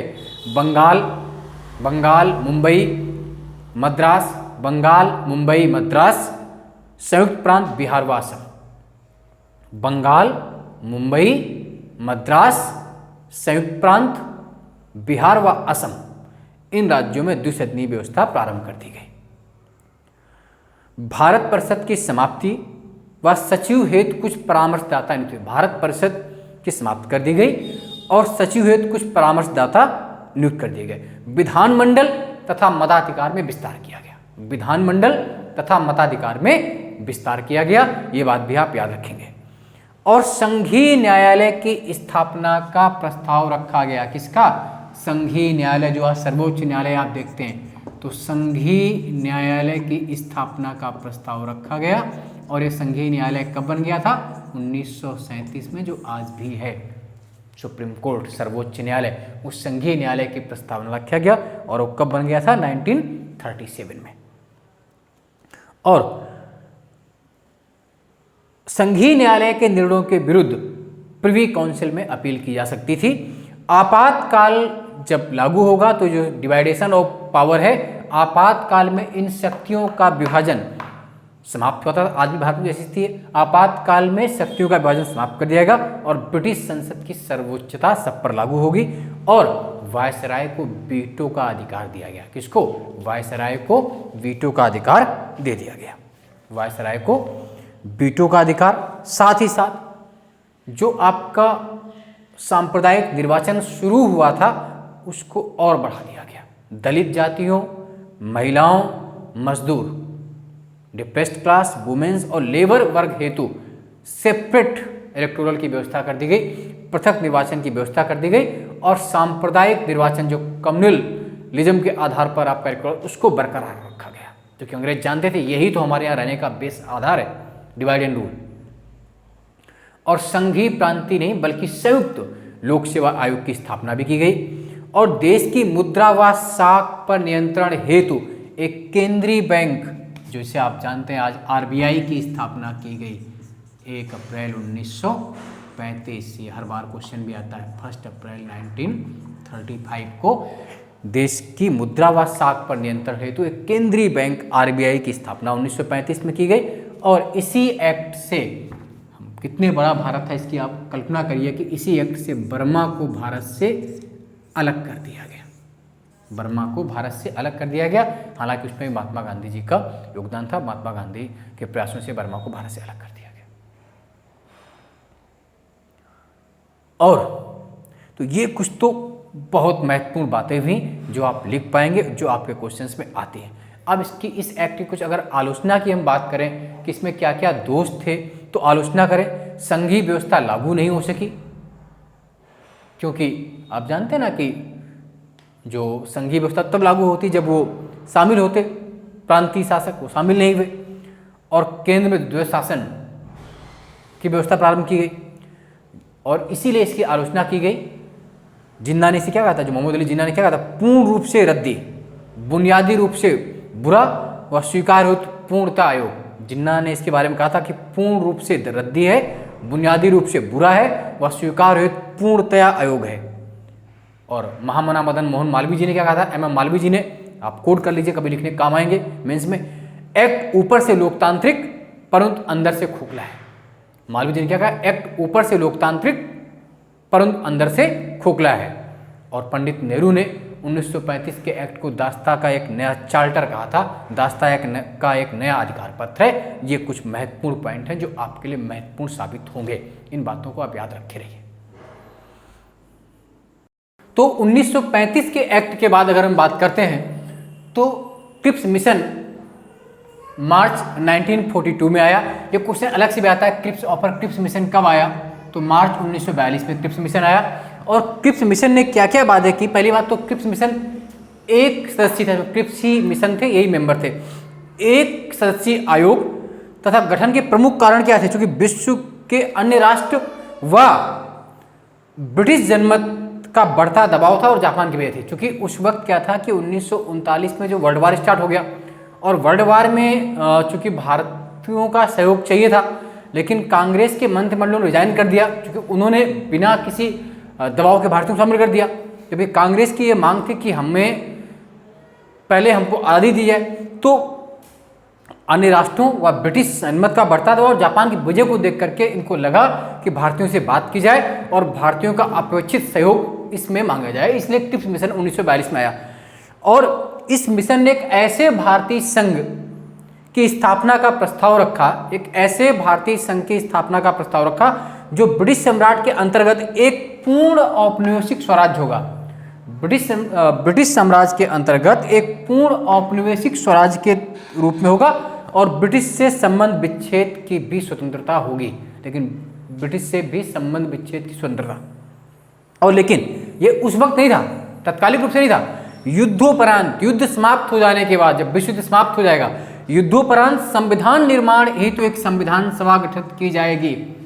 एक क्वेश्चन और फैक्चुअल बन गया कि सबसे पहले संविधान सभा की बात कहाँ की गई, तो मार्च 1942 में की गई। क्रिप्स प्रस्ताव में 1942 में कॉन्स्टिट्यूट असेंबली संविधान सभा की बात की। क्या कहा गया, जब युद्ध समाप्त हो जाएगा, वार समाप्त हो जाएगा, युद्धोपरांत संविधान निर्माण हेतु एक संविधान सभा की स्थापना की जाएगी, जिसमें ध्यान रखिए क्या, जिसमें भारतीय प्रांत व देशी रियासतों के प्रतिनिधि, भारतीय प्रांत व देशी रियासतों के प्रतिनिधि, युद्धोपरांत संविधान निर्माण हेतु संविधान सभा की स्थापना, जिसमें ब्रिटिश भारतीय प्रांत, वो मतलब ब्रिटिश, वही भारतीय प्रांत का मतलब ब्रिटिश भारतीय प्रांत, क्योंकि वो ब्रिटिश थे, ब्रिटिश भारतीय प्रांत व देशी रियासतों के प्रतिनिधि सम्मिलित होंगे, देशी रियासतों के प्रतिनिधि सम्मिलित हो। किंतु नवीन संविधान पसंद ना आने पर, अगर इनमें से किसी को संविधान पसंद नहीं आया, तो पृथक संविधान निर्माण का अधिकार रहेगा और उनकी स्थिति भारतीय संघ के समान रहेगी। जब मेंस में लिखते हैं ना तो यहीं पर काम आता है कि मतलब कहीं ना कहीं पाकिस्तान बनने की बात उन्होंने इसमें भी शुरू कर दी। उन्होंने कहा ना कि ब्रिटिश भारतीय प्रांत व देसी रियासतों, ब्रिटिश भारतीय प्रांत और देसी रियासतों को दोनों से मिलकर के सम्मिलित होंगे उनके मेंबर्स और उनको संविधान बनाने का अधिकार होगा। लेकिन किसी को पृथक संविधान, जो संविधान बना, अगर संविधान किसी को भी सही नहीं लगा तो उनमें से प्रत्येक को पृथक संविधान निर्माण बनाने का अधिकार होगा। यानी कि कोई भी अपना अलग संविधान बना सकता है और उसकी वैधता भारतीय संघ के समान होगी, उसकी वैधता भारतीय संघ के समान होगी। मतलब कि ये कि पाकिस्तान को इनडायरेक्टली पाकिस्तान बनाने का प्रस्ताव इसमें भी दे दिया गया। संविधान सभा व ब्रिटिश सरकार के बीच अन्य संस्थाओं की सुरक्षा हेतु एक ढांचे का प्रावधान रखा जाएगा, एक संधि का प्रावधान होगा। किसके बीच? संविधान सभा जो बनेगी वो और ब्रिटिश सरकार के बीच अन्य संस्थाओं की सुरक्षा हेतु एक संधि का प्रावधान रखा गया। नवीन संविधान जब तक बनकर तैयार नहीं होगा, नवीन संविधान कार्यान्वित होने तक ब्रिटिश सरकार ही भारत की सुरक्षा हेतु उत्तरदायी होगी। जब तक नवीन संविधान नहीं बनेगा तब तक ब्रिटिश सरकार ही भारतीय सुरक्षा हेतु उत्तरदायी। अब देखिए कितने चालाक अंग्रेज। नवीन संविधान कब बनेगा? जब विश्व युद्ध समाप्त होगा, और तब तक यही पावरफुल। ब्रिटिश इच्छा कि विविध वर्गों के नेता, जो एससी हैं, जो एसटी हैं, जो दलित हैं, जो अल्पसंख्यक हैं, जो एंग्लो इंडियंस हैं, जो ईसाई हैं, जो क्रिश्चियंस हैं, उनके नेता ब्रिटिश राष्ट्रमंडल व मित्र राष्ट्रों के विचार विमर्श में प्रभावशाली ढंग से भाग लें और अपने विचार रखें। अब अगर इसकी इन सबको पढ़ने के बाद ये आप लिख तो सकते हैं। अब देखिए इसमें क्या क्या खुद आप समझ पाएंगे क्या इसमें निगेटिव है, क्या आलोचना है। तो आलोचना क्या? एक तो भारत की सुरक्षा के प्रश्न को अप्रत्यक्ष रूप पर रखा गया, भारतीय सुरक्षा के प्रश्न को सही ढंग से नहीं सुलझाया गया, और साथ ही साथ इनडायरेक्टली रूप से पाकिस्तान की मांग को स्वीकार करने का प्रस्ताव भी रखा। उन्होंने कहा ना कि अगर किसी को भी संविधान समझ में नहीं आए तो अपना पृथक संविधान बना सकता है, तो एटलीस्ट मुस्लिम लीग इस बात को स्वीकार नहीं करेगी। यानी कि पाकिस्तान को इनडायरेक्टली पाकिस्तान की मांग स्वीकार करने का प्रस्ताव रखा इसमें, इसीलिए कांग्रेस ने इसे स्वीकार नहीं किया। कांग्रेस ने इसे स्वीकार नहीं किया, जो कांग्रेस को लगता था कि पाकिस्तान की मांग लिया गया इनडायरेक्टली, तो कांग्रेस ने स्वीकार नहीं किया। कांग्रेस इससे असहमत हो गई और पाकिस्तान निर्माण की स्पष्ट व्यवस्था नहीं थी, इसलिए मुस्लिम लीग ने भी इसे स्वीकार नहीं किया। पाकिस्तान के निर्माण की स्पष्ट व्यवस्था न होने के कारण इससे मुस्लिम लीग भी सहमत नहीं हो गई। इसीलिए गांधी जी ने इससे क्या कहा था कि एक ये दिवालिया बैंक है, एक ये पोस्ट डेटेड चेक है,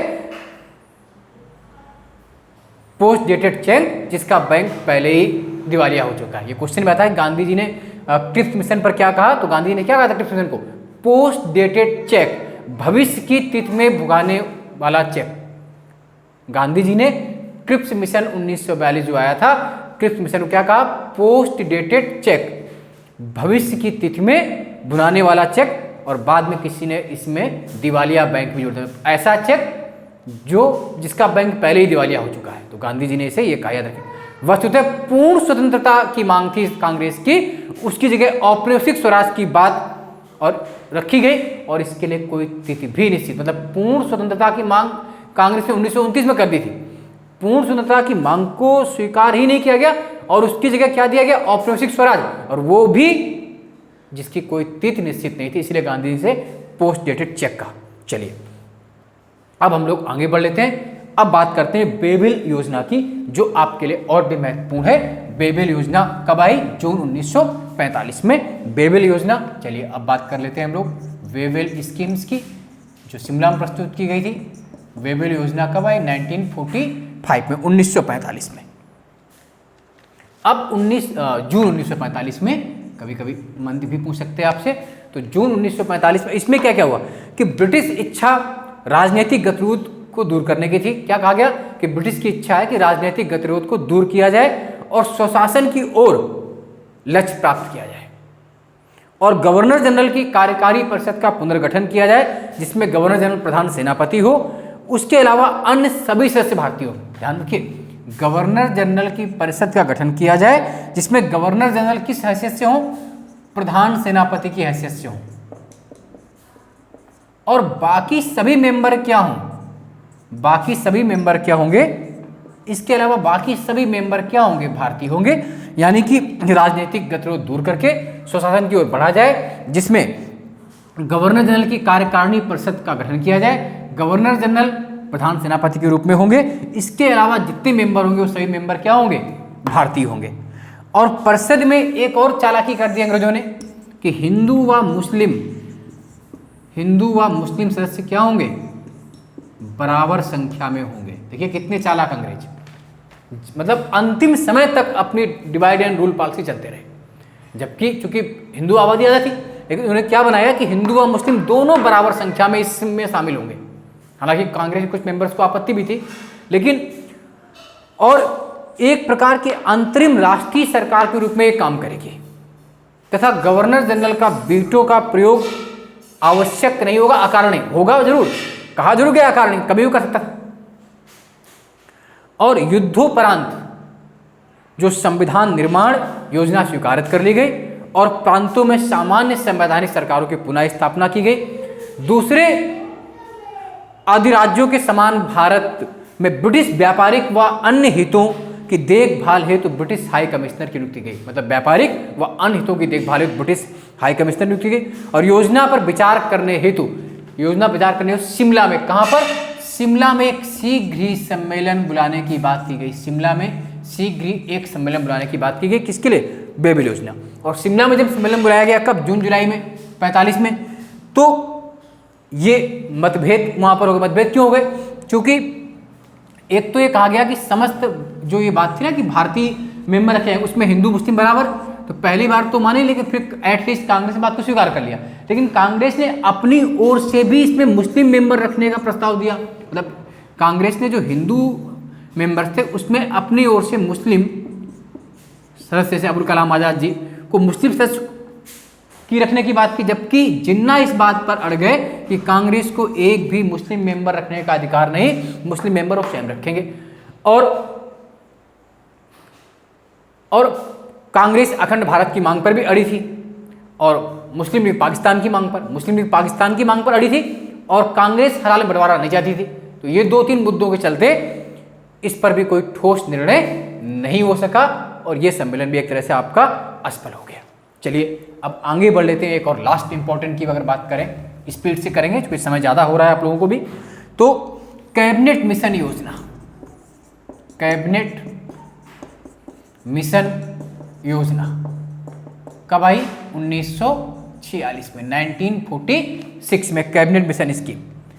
समस्या का सर्वमान्य हल ढूंढने के उद्देश्य, कि बेबिल योजना में क्या हो गया कि वहां पर विवाद हो गया, तो इस प्रॉब्लम्स का सर्वमान्य हल ढूंढने के लिए, उचित हल ढूंढने के लिए विभिन्न राजनीतिक पार्टियों से बातचीत की गई, चाहे उसमें कांग्रेस थी, मुस्लिम लीग थी, अन्य भी पार्टियां थी, और एक योजना प्रस्तुत की गई जिसे क्या कहा गया, कैबिनेट मिशन प्लान।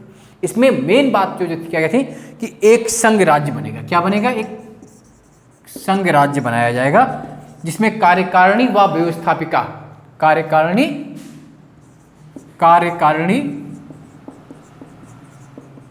व व्यवस्थापिका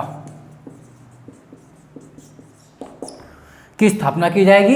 एक संघ राज्य की स्थापना जिसमें कार्यकारिणी व व्यवस्थापिका की स्थापना, जिसके तहत सभी प्रांत व देशी रियासत सम्मिलित हो, एक संघ बनाया जाएगा, संघ राज्य जिसमें सभी देशी रियासत व सभी प्रांत सम्मिलित हो, तथा जिसका अधिकार वैदेशिक रक्षा व यातायात संबंधी, मतलब जो संघ बनेगा उसका अधिकार किस किस पर रहेगा, विदेशी मुद्दे पर, वैदेशिक रक्षा और यातायात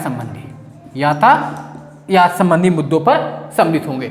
विदेश, रक्षा, यातायात मुद्दों पर संघ राज्य व्यवस्थापिका संबंधी सांप्रदायिक समस्या का हल उस संप्रदाय के बहुमत द्वारा ही खोया जाए। मतलब संघ राज्य व्यवस्थापिका में जो सांप्रदायिक समस्या है उसका हल उस संप्रदाय के सदस्यों के बहुमत द्वारा ही, वर्ड को ध्यान सुनिए, संघ राज्य व्यवस्थापिका संबंधी सांप्रदायिक समस्या का हल उस संप्रदाय के सदस्यों के बहुमत के द्वारा ही खोया जाए। यानी कि यहाँ पर भी अंग्रेजों की मंशा साफ नहीं दिख रही और कहीं ना कहीं मुस्लिम लीग को बढ़ावा मिलता दिख रहा है। संघ राज्य विषयों को छोड़कर शेष सभी पर प्रांतों का अधिकार होगा। शेष सभी पर प्रांतों का अधिकार होगा। अप्रत्यक्ष चुनाव प्रणाली आधारित एक संविधान सभा, जो संविधान सभा बनी थी इसके तहत संविधान सभा। अच्छा, क्वेश्चन भी आता है ना कि संविधान सभा का गठन किसके तहत हुआ, तो कैबिनेट मिशन प्लान। संविधान सभा का पहला जिक्र तो क्रिप्स मिशन में आया, लेकिन संविधान सभा का जो गठन किया गया वो किसके तहत किया गया, कैबिनेट मिशन प्लान के तहत। बार बार क्वेश्चन आता है कि जो हमारी संविधान सभा बनी वो किस प्लान के तहत बनी, तो कैबिनेट मिशन प्लान 1946 से। तो एक अप्रत्यक्ष चुनाव, डायरेक्टली नहीं थी वो, कैसी थी, अप्रत्यक्ष चुनाव, परोक्ष, डायरेक्ट इलेक्शन नहीं, अप्रत्यक्ष चुनाव प्रणाली आधारित एक संविधान सभा बनेगी। स्थापना जिसमें कुल मेंबर कितने होंगे संविधान सभा में, बार बार क्वेश्चन आता है, 389, कुल 389 सदस्य होंगे, जिसमें अलग अलग कितने लिख लीजिए, पूछते हैं ब्रिटिश प्रांत, ब्रिटिश भारतीय प्रांत से कितने होंगे, 292, ब्रिटिश भारतीय प्रांत से 292, और जो देसी रियासतें हैं, जो देसी रियासतें हैं उससे कितने होंगे, 93, और जो चीफ कमिश्नर क्षेत्र थे वहां से 4, है ना। मतलब कुल 389 मेंबर अप्रत्यक्ष निर्वाचन द्वारा चुने जाएंगे संविधान सभा के लिए। उसमें से जो ब्रिटिश भारतीय प्रांत है उनके मेंबर कितने होंगे, 292 होंगे 389 में, और जो देसी रियासतें हैं, प्रोविंशियल स्टेट्स थे, उसके लिए 93, और जो चीफ कमिश्नर थे वहाँ के चीफ कमिश्नर स्टेट, उसके लिए 4 मेंबर रखे गए। तो ये क्वेश्चन भी रट लीजिएगा, 389 कुल, जिसमें 292 ब्रिटिश प्रांत से, रियासतों से 93 और चीफ कमिश्नर से 4। रियासत व प्रांत प्रतिनिधित्व कैसा होगा, जनसंख्या के आधार पर। जो रियासत हैं ये और जो ब्रिटिश प्रांत हैं, इनका जो प्रेजेंटेशन होगा, जो इनका प्रतिनिधित्व होगा, वो अकॉर्डिंग टू पॉपुलेशन, जनसंख्या के आधार पर होगा। किसके, जनसंख्या आधारित, और लगभग 10 लाख पर एक मेंबर चुना जाएगा। लगभग 10 लाख पर एक मेंबर। आज भी कहीं ना कहीं भारत में लोकसभा सीटों पर यह पैमाना अपनाया जाता है। लगभग 10 लाख जनसंख्या पर एक मेंबर के चुनने का प्रस्ताव रखा गया। और एक बात और, प्रांत परस्पर मिलकर चाहे तो पृथक संविधान बना सकते थे। वस्तुतः संविधान सभा की प्रथम बैठक के पश्चात प्रांतीय सदस्य अपने आप को 3 भागों में बांट लेंगे, और ये हुआ भी। जो संविधान सभा की प्रथम बैठक कब हुई थी, 9 दिसंबर 1946 को। उसमें क्या रखा गया, पहला तो आया आपका कौन सा प्रांत आया, हिंदू बहुल प्रांत। कौन से, हिंदू बहुल प्रांत। दूसरा कौन सा आया, मुस्लिम बहुल प्रांत या मुस्लिम बहुमत वाले प्रांत। और तीसरा आया मुस्लिम बहुमत वाले जो प्रांत थे, उत्तर पश्चिम प्रांत, और मुस्लिम बहुमत वाले उत्तर पूर्वी प्रांत। उत्तर पूर्वी, उत्तर पश्चिम। पहला तो क्या, 3 भाग कौन कौन से 3 प्रांत हो सकते हैं। एक तो हिंदू बहुल प्रांत। हिंदू बहुल प्रांत कैसे, मद्रास, मुंबई, सुनते रहिए, मद्रास, मुंबई, संयुक्त प्रांत, उड़ीसा, बिहार व मध्य प्रांत जैसे। मद्रास, मुंबई, संयुक्त प्रांत, उड़ीसा, मध्य प्रांत जैसे। और मुस्लिम बहुमत वाले उत्तर पश्चिमी प्रांत। उत्तर पश्चिमी प्रांत में कौन हो जाएंगे, पंजाब, सिंध। और जो मुस्लिम बहुमत वाले उत्तर पूर्वी प्रांत हैं, उत्तर पूर्वी नॉर्थ ईस्ट वाले में जैसे बंगाल व असम के प्रतिनिधि। और एक अंतरिम सरकार की स्थापना की जाएगी, एक अंतरिम, इंटरनल गवर्नमेंट, एक अंतरिम सरकार की स्थापना की जाएगी। अंतरिम सरकार की स्थापना की जाएगी, जिसमें कुल मेंबर कितने होंगे, 14 सदस्य होंगे। क्वेश्चन भी आता है, अंतरिम सरकार की स्थापना की जाएगी, और इसी के तहत अंतरिम सरकार बनाई भी गई थी, जिसमें कुल कितने सदस्य हुए, 14 सदस्य हुए। कितने सदस्य हुए, 14। और इसमें भी क्या हुआ था, 6 कांग्रेसी थे, कभी पूछ सकते हैं आपसे, 6 कांग्रेसी और 5 किसके थे, मुस्लिम लीग के। 6 कांग्रेसी, 5 मुस्लिम लीग, 14 मेंबर अंतरिम सरकार में होंगे। 6 कांग्रेसी, 5 मुस्लिम लीग, 1 भारतीय ईसाई, 1 सिख और 1 पारसी। 6 कांग्रेसी, 5 मुस्लिम, 6 5 11, 1 भारतीय ईसाई, 1 सिख और 1 पारसी। तो 11, 6 5 11 और 3 14 हो गए, है ना। और आप ये जानते हैं बाद में अंतरिम सरकार का गठन कब किया, क्वेश्चन अलग से बनता है, कब बनी अंतरिम सरकार, याद रखिए 2 सितंबर 1946 को अंतरिम सरकार बनी थी, जिसमें शुरुआत में मुस्लिम लीग ने भाग नहीं लिया, लेकिन बाद में मुस्लिम लीग ने भाग लिया था, जिसके मुख्य कौन बने थे, पंडित नेहरू। तो ये क्वेश्चन बनता है फैक्चुअल कि अंतिम सरकार कब बनी, तो 2 सितंबर 1946 को हुई। तो पूरा आपका कैबिनेट मिशन प्लान हो गया, जो आपके लिए बहुत महत्वपूर्ण था। चलिए अब आगे बढ़ लेते हैं हम लोग लास्ट में, जहाँ से देश हमारा आज़ाद होने की ओर बढ़ेगा। हालांकि हम अगर देखें तो तो अब इसके बाद आते हैं, हालांकि मुस्लिम लीग को भी अन्वयी ढंग से शामिल होना पड़ा था उसमें, हालांकि बाद में वो फिर बाहर भी हो गई, क्योंकि उनका उद्देश्य था कि कांग्रेस की सरकार को अंदर से प्रभावित करना। और इसके बाद जो अगला आता है आपका माउंटबेटन योजना। माउंटबेटन योजना 1947, आप सब जानते हैं। बहुत लंबे विचार विमर्श के पश्चात, चूंकि जो आपका 1946 वाला था आपका कैबिनेट मिशन प्लान, उसमें विभाजन को रोक दिया गया कि भाई पाकिस्तान का बंटवारा नहीं होगा। लेकिन फिर मुस्लिम लीग ने उपद्रव मचाया। आप जानते हैं कि 16 अगस्त 1946 को डायरेक्ट एक्शन डे मनाया गया। क्वेश्चन अलग से बनता है, मैंने बताया पहले भी, सीधी कार्रवाई दिवस, लड़के लेके रहेंगे पाकिस्तान जिन्ना जिन्हें। खैर बहुत कुछ उपद्रव भारत में हुए, नुआखोली दंगे हुए और भी। तो एटलीस्ट बहुत बातचीत के बाद ये समझा गया लॉर्ड लुई माउंटबेटन और अन्य लोगों के द्वारा, नेहरू वगैरह सबके द्वारा, कि अब इसका विभाजन ही एकमात्र विकल्प है। जबकि गांधी जी अंतिम समय तक विभाजन को रोकने के पक्ष में थे, लेकिन फिर भी ये माना गया कि विभाजन ही एकमात्र विकल्प है। और मुख्य बातें क्या रखी गई? ब्रिटिश इच्छा थी कि भारत का शासन शीघ्र ही जनता की इच्छा है सरकार को सौंप दे। क्लीवेलैंड ने घोषणा की ना 20 फरवरी 47 में कि हम 30 जून तक भारत को खाली कर देंगे। तो ब्रिटिश इच्छा कि भारत का शासन शीघ्र ही जनता इच्छा निर्मित हो और सरकार को सौंप दिया जाए। नवीन संविधान उन भागों पर ना थोपें जो उसे स्वीकार ना करे। जो नया संविधान बनेगा वो उस पर नहीं थोपा जाएगा जो उसको स्वीकार नहीं करना चाहता है। पंजाब, बंगाल व सिंध, ध्यान सुनिएगा, पंजाब, बंगाल, सिंध, पंजाब, बंगाल, सिंध विधानसभा को निर्णय का अवसर दिया गया कि प्रांतों का विभाजन चाहते हैं अथवा नहीं। वहीं उत्तर पश्चिम सीमा प्रांत, नॉर्थ वेस्ट, जहां खान अब्दुल गफ्फार खान साहब थे, उत्तर पश्चिम सीमा प्रांत के विषय का निर्णय जनमत संग्रह द्वारा, के विषय का निर्णय कैसे? जनमत संग्रह द्वारा किया गया, जनमत संग्रह द्वारा किया जाएगा। और असम में जो मुस्लिम बहुसंख्यक जिला है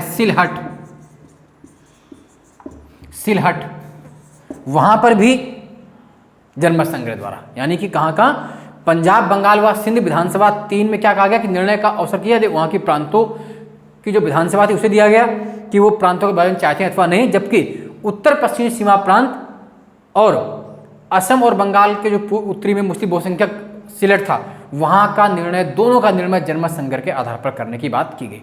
रियासतों की संबंधी व्यवस्था क्या थी कि रियासत वही थी जो कैबिनेट मिशन प्लान में था, कि वो चाहे तो, है ना, मतलब चाहे तो वो मिले और चाहे तो पाकिस्तान में रहे या भारत में रहे, और चाहे तो स्वतंत्र रह सकती थी। यदि योजना अनुसार विभाजन समर्थन तो सीमा निर्धारण थी, कमिश्नर नियुक्ति गई, अगर समर्थक होते हैं तो इसलिए फिर रेड क्लिफ सीमा लाइन बनाई गई। और स्पष्ट है कि 1948 में ही इसको छोड़ दिया जाएगा। हालांकि अंग्रेज इतनी जल्दबाजी में थे, क्योंकि वो इतनी यहाँ की अव्यवस्था से घबरा गए थे कि 47 में ही इस देश को छोड़ के भाग गए। हालांकि हमारे सिर पर जाते जाते आने वाले हजारों वर्षों तक का एक खंजर घोंप गए।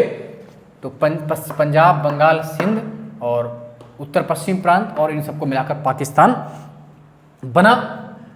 और खान अब्दुल गफ्फार साहब ने कहा भी था कि आपने मुझे भेड़ियों के सामने फेंक दिया है। खान अब्दुल गफ्फार खान, जिन्हें आप सीमांत गांधी, फ्रंटियर गांधी कहते हैं, महात्मा जी से कहा भी था उत्तर पश्चिम सीमा प्रांत वो चाहते थे कि भारत में रहे या फिर अलग रहे। और इसके बाद जो अंतिम हमारा है भारतीय स्वतंत्रता अधिनियम, इंडियन इंडिपेंडेंस एक्ट, भारतीय स्वतंत्रता अधिनियम 1947, जुलाई 1947 में 3 जून की योजना थी। ये बोलते ना 3 जून प्लान, कब रखा गया ये प्लान, कौन सा था? 3 जून का। और ब्रिटिश संसद में इस प्रावधान को कब रखा गया?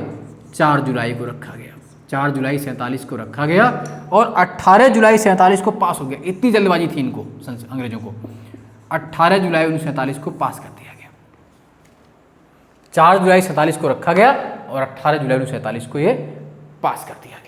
एक इतिहासकार हुए नॉर्मन डी पामर। कौन? नॉर्मन डी पामर ने लिखा है कि ब्रिटिश पार्लियामेंट के इतिहास में शायद ही कोई इतना महत्वपूर्ण विधेयक इतने कम समय में, इतने कम वाद विवाद में आज तक पास हुआ हो। किसने लिखा था? नॉर्मन डी पावर ने, कि ब्रिटिश पार्लियामेंट के इतिहास में शायद ही कोई इतना महत्वपूर्ण विधेयक इतने कम समय में और इतने कम वाद विवाद में पास हुआ हो।